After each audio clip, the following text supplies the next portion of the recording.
আমরা তিনজন ভাইকে পেয়েছি, ওনাদের থেকে আমি ইসলামিক কোয়েশ্চেন জিজ্ঞেস করব, দেখি ওনারা বলতে পারে কিনা। যদি বলতে পারে প্রতিটা কোয়েশ্চেনের জন্য আমি একটা করে 20 টাকার নোট দিব।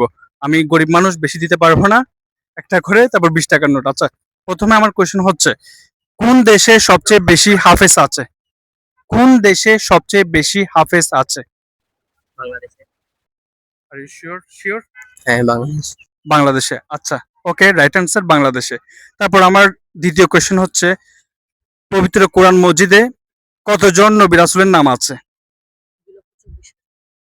কতজন নবী রাসূলের নাম আছে কোরআন মজিদে? 2,24,000। 2,24,000? না, রং শুরু অ্যান্সার। থেকে সকল নবীর নাম আছে। না, কতজন? কতজন এটা শিওর বলতে পারবো না। কতজন? যদি আপনারা জেনে থাকেন তাহলে অবশ্যই কমেন্ট করে জানাবেন। তারপর আমার 3 নাম্বার কোয়েশ্চেন হচ্ছে, মহানবী সাল্লাল্লাহু আলাইহি ইসলামের পিতার নাম কি? হযরত আব্দুল্লাহ। হযরত আব্দুল্লাহ। Right answer. ধন্যবাদ।